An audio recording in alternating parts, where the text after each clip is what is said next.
Assalamualaikum warahmatullahi wabarakatuh. Balik lagi ke channel gue Pujoro Sanding.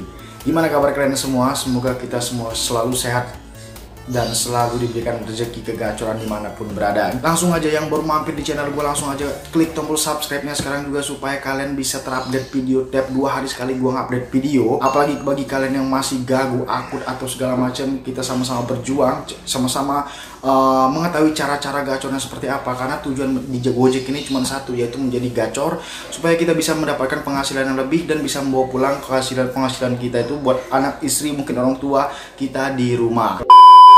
Jadi langsung aja subscribe sekarang juga supaya ini OTW mau 1000 subscriber bentar lagi. Ini karena kalian semua penyemangat gue. Dan bagi kalian yang baru mampir di video gua ini, bisa kalian tonton video-video gue sebelumnya supaya siapa tahu kalian ada sebuah unek-unek atau pertanyaan mungkin terjawab di video-video yang pernah gue upload sebelum video ini gitu kan. Jadi supaya kita ceritanya nyambung, supaya gimana kalian bisa menjadikan gacor-gacor seperti kawan-kawan yang lainnya juga, atau bisa bertukar pendapat kita di video-video kita sebelumnya. Jadi langsung aja kalian bisa tonton video-video gue di bawah ini, oke? Alhamdulillahirobbilalamin, pada hari ini gue mendapatkan Rp426.640, yaitu 15 orderan. Kemarin juga alhamdulillahirobbilalamin sempat juga 400.000 lebih. Mungkin kalian udah pada nonton. Sekarang juga 400 juga, 15 orderan. Karena tripnya Masya Allah jauh-jauh banget, pagi sampai siang itu. Wow, sampai pala gua puyeng, berteman dengan debu jalanan macetnya Jakarta. Oh ya, Jakarta nggak seberapa. Kalau mau ke Jakarta macet, cuman ke Jakarta sekarang lagi agak sepi ya. Sebelum memulai video selanjutnya, gue bakal ngasih tahu ke kalian, gue baru aja baca berita tadi sore. Jadi gue baca berita tuh masalah apa? Masalah Gojek itu telah melakukan sistem geofencing juga. Seperti video gue sebelumnya, Grab juga udah melakukan geofencing. Apa sih geofencing itu? Menurut berita yang gue baca, geofencing itu kalau dalam sistem Grab sendiri, siapa yang di DKI Jakarta khususnya yang lagi PSBB ketat besar-besaran banget. Jadi barang siapa yang terdeteksi driver Grab mungkin kan, di berita itu seperti itu. Jadi lebih dari 3 driver berkerumun, maka akun mereka akan dibekukan. Tapi kalau Gojek sendiri di sini geofencingnya adalah ketika ada customer di area zona merah atau driver di area zona merah, nah mereka itu nggak bakal mendapatkan orderan atau tidak bisa memesan gitu.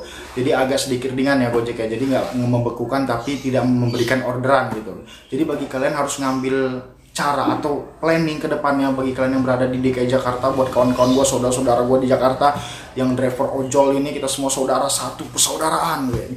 Jadi kalian harus mengambil planning supaya kalian tidak tetap bisa narik, tetap bisa jaga kesehatan di COVID ini, tetap juga bisa narik dan membawa penghasilan yang lebih. Jadi atur strategi kalian sendiri masing-masing, oke? Dan di video kali ini gue bakal ngebahas, mungkin ada pertanyaan kalian juga, bang kenapa sih gue dulu gacor sekarang enggak? Bang kenapa sih gue 3 hari gacor 3 hari enggak? Bang kenapa sih gue ngerasain sistem rolling? Apa bener bang sistem rolling itu ada? Nah di sini gue bakal ngebahas, jadi ngebahas masalah apa? Membahas masalah ini, jadi caranya supaya gimana kalian gak kena sistem rolling, atau caranya supaya kalian tuh terus gacor-gacor terus tiap hari, mungkin seperti kawan-kawan yang lainnya. Makanya tonton sampai selesai supaya kalian dapat caranya dan dapat juga apa yang kalian lakukan itu dengan baik, oke? Ngomong apa gue? Nah, kenapa sih kalian tuh pernah gacor dan pernah sekarang tiba-tiba menurun? Nah, di sini yang pertama, jadi kalian ketika lagi gacor-gacornya atau lagi dikasih orderan atau mungkin yang gagu dapat 1 orderan, manfaatkan sebaik-baiknya dengan gimana? Tetap selalu beri bintang 5 kepada customer kalian. Walaupun customer itu nggak ngasih uang tip, jutek, judes segala macem, cemberut, jelek orangnya, terserah itu, yang penting beri bintang 5. Karena kenapa? Karena supaya menjadi histori kalian. Ketika kalian beri bintang 1 customer itu nggak bakal jadi histori kalian. Mau restonya, mau tempatnya, mau perjalanannya, nggak bakal jadi histori kalian. Mungkin ya, menurut pandangan gue sendiri. Karena kenapa? Karena sistem itu menilai ketika kita driver ngasih bintang 1 kepada customer, ataupun sebaliknya customer kasih bintang 1 kepada kita nggak bakal lagi, kemungkinan besar kita nggak bakal lagi dapat orderan si customer tersebut, atau customer tersebut nggak bakal dapat lagi driver kita gitu. Karena sistem mungkin menilai ya, jadi adanya miskomunikasi antara driver dan customer. Jadi mungkin nggak bakal masuk kita lagi, tapi dicari driver-driver yang lain atau customer yang lain gitu. Jadi besar banget bagi gue sendiri memberikan manfaat bintang 5 kepada customer itu supaya menjadi story kita. Mungkin ketika kalian lagi gacor-gacornya cemberut, mungkin kalian lagi kesel sama siapa segala macam, kasih bintang 1, titiknya nggak sesuai kasih bintang 1 gitu kan. Kalau titiknya nggak sesuai, jelasin aja pada customernya, jangan kasih bintang 1 tapi jelaskan aja. Karena ketika kalian kasih bintang 1 pada customer tuh nggak bakal dirugikan sama sekali. Cuman dia itu cuma dapat rating aja di akunnya gitu kan, jelek buruknya gitu, nggak ada rugi. Tapi yang rugi itu driver sendiri gitu. Jadi jadilah driver yang jangan terlalu baper, jadi mudah mengasih atau menilai seseorang langsung bintang gitu. Jadi tetaplah setiap kali dapat orderan tuh kasih bintang 5 bintang terus aja gitu sampai Doraemon punya cucu. Dan yang kedua, bukan hanya customer aja yang kita berikan bintang 5, tapi kita juga gimana caranya supaya kita dapat bintang 5 sama customer tersebut. Gimana caranya? Itu buktikan dengan attitude kita sendiri. Buktikan bahwa driver ojol ini bukan sembarang driver. Walaupun hanya tukang ojek, tapi attitude kita memang benar-benar attitude yang pejabat punya gitu ya. Jadi dari pertama kali mendapat orderan, contohnya gue contohin gue seperti yang hari-hari gue lakuin ya. Jadi ketika gue dapat orderan GoFood atau gimana, jadi gue contohin cara kerja gue sendiri ya. Jadi gini, kalian mau ngikutin ya alhamdulillah, nggak mau juga punya pendapat lain nggak masalah. Nah jadi gue contohin ketika gue dapat orderan GoFood ya, pokoknya gue dapat orderan GoFood, gue langsung chat selamat pagi, selamat siang, selamat dan lain-lain. Nah selamat sore dengan emoticon kalian yang punya ramah senyum gitu kan. Terus kalian juga harus gimana caranya ketika kalian nunggu di restoran itu jangan gunakan untuk ya hal-hal yang memang gak bermanfaat gitu kan. Jadi chatting customer-nya, foto struknya atau foto sedang proses pembuatannya atau foto sedang antri, mbak mohon maaf ya tunggu ya soalnya sedang antri, ojolnya banyak yang antri, mbak ini makanan sudah saya pesan ya, tinggal nunggu prosesnya mungkin 15 atau 10 sampai 15 menit. Jadi ada komunikasi, nggak sampai miskomunikasi sama customer. Jadi walaupun lama makanannya tiba, tapi customer juga sudah ada pemberitahuan dari drivernya. Terus yang selanjutnya, ketika kita mengantar pesanan itu jangan sampai kita, jadi gimana caranya kita meninggalkan kelakuan atau attitude yang baik. Contohnya, Pak Bu, ini makanannya sudah saya antarkan ya sesuai aplikasi dan sambalnya sudah saya lebihkan karena mbaknya sendiri minta sambalnya dilebihkan, atau ayamnya sudah dada, saya paha. Nah, paha montok dada itu. Nah, pokoknya udah kita konfirmasi sama customernya. Jangan, gue juga sering order GoFood gitu kan, karena gue order GoFood pengen makan makanan yang pernah gue dapet orderannya, atau pengen coba lihat juga cara-cara driver gimana sih ngasih ke customernya supaya gue juga bisa menilai. Nah jadi gue juga pernah order makanan, ada juga driver yang bener-bener wah gue acungin jempol pelayanannya kan. Ada sengaja gue kasih lebih, tiba-tiba dihitung, mas uangnya kelebihan, wih jempol banget bagi gue.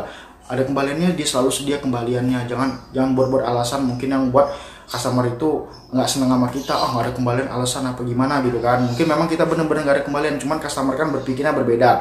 Terus ada juga yang gue kasih lebih, drivernya gitu gue kasih lebih langsung kabur gitu kan, langsung hilang gak tau kemana, takut bener diambil gitu. Nah itu kan agak kurang gitu. Walaupun gue tetap kasih bintang 5 kepada drivernya karena kita sama-sama driver kan. Nah tapi di situ itu kita dinilai juga sama customer. Jadi jangan sampai kita tuh ketika nganter makanan meninggalkan jejak yang buruk, karena kita nggak bakal tahu customer tuh ngasih rating kita berapa, kecuali kalau dia komen itu bakal nongol di aplikasi kita kan. Nggak tahu entah customer ngasih bintang 4, 3, 2, 1 tapi dia nggak komen, kita nggak tahu.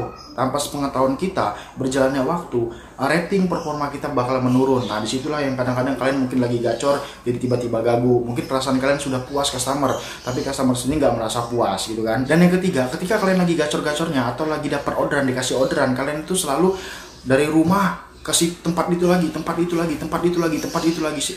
Mungkin kalian lagi dikasih orderan di tempat itu, memang lagi gacor-gacor di tempat itu karena banyak orderan kan, kalian akan terlena akan hal seperti itu. Tapi tidak menutup kemungkinan kalian tuh sebenarnya step by step itu mematikan akun kalian sendiri gitu kan, karena histori kalian cuma di situ-situ aja, terus jam kalian juga di situ-situ aja. Jadi histori kalian tuh udah meledak di situ. Ketika tempat itu sepi orderannya, ketika tempat di situ banyak driver prioritasnya, kalian bakal kalah. Kalian walaupun pindah kemana aja bakal susah dapat orderan. Disitulah makanya gue sering nyalain ketika gacor tuh kalian pindah-pindah tempat aja terus supaya memperluas histori kalian. Jadi jangan terlena oleh satu tempat dikasih orderan terus. Memang iya 2 minggu, 3 minggu, sebulan mungkin dikasih orderan. Nah, nanti tahap lama-lama kalian bakal kewalahan sendiri. Orderan di situ sepi, kalian kemana-mana nggak dikasih orderan karena kalian nggak ada histori di situ. Dan yang keempat adalah menurunnya pendapatan kalian atau penyelesaian order kalian. Nah ketika lagi gacor entah apa alasannya kalian tiba-tiba turun karena nggak di-store. Pokoknya dari biasanya 20 trip nih per hari turun ke 10, besoknya 9, 10 lagi, habis itu 8, habis itu 5. Nah di situ kalian selama 2 minggu berturut-turut, gue udah pernah bilang 2 minggu berturut-turut Gojek ini, sistem Gojek bakal menilai kita dengan mengakumulasi penghasilan kita 2 minggu ini untuk 2 minggu ke depannya. Jadi kalau biasa 20 trip aja, kita 2 minggu berturut-turut 20 trip. Nah 2 minggu ke depannya kita bakal sedikit, insya Allah bakal enteng ke 20 trip ke depannya gitu. Jadi kalau kalian yang ngacak-ngacak, kadang 9, kadang 7, kadang 5, kadang 10, kadang 15. Nah itu sistem juga menilainya juga belum terlalu gacor, jadi mungkin masih diakumulasi gimana caranya perhitungan mereka. Jadi kita agak berat orderannya, nah makin hari makin menurun. Entah mungkin kita karena mungkin kemarin udah dapat lebih banyak nih, sekarang udah nggak semangat lagi, gampang lah masih ada duit, simpanan duit gitu kan.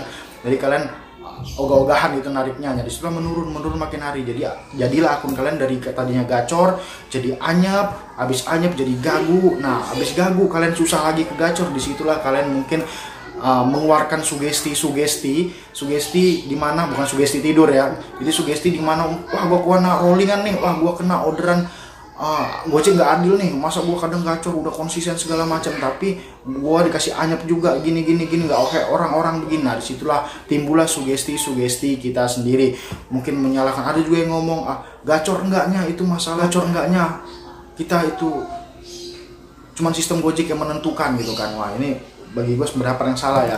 Gacor enggaknya akun itu kembali lagi karena kita orang yang beragama, pasti pada Allah Subhanahu Wa Taala atau Tuhan kalian masing-masing gitu kan. Jangan pasrah kepada sistem gitu. Kalau kita udah nanam pikiran bahwa gacor itu sistem yang beri atau masalah anyep itu sistem yang beli, itu bakal ngedon, bakal kita udahlah terserah sistem mau ngasih enggak gitu kan. Jadi kita nggak ada usaha kerja kerasnya, nggak ada doanya, nggak ada mau memohon rezeki pada yang pun mempunyai rezeki gitu kan. Jadi kita pasrah aja sistem ini yang ngasih gitu. Jadi bagi kalian yang mempunyai pikiran seperti itu, buang jauh-jauh. Jadi rubah lagi pola pikir kalian supaya kita bisa menjadi gacor sama-sama. Oke. Sekian video gua, mungkin semoga bermanfaat. Tunggu video gua 2 hari selanjutnya. Assalamualaikum warahmatullahi wabarakatuh. Salam satu aspal.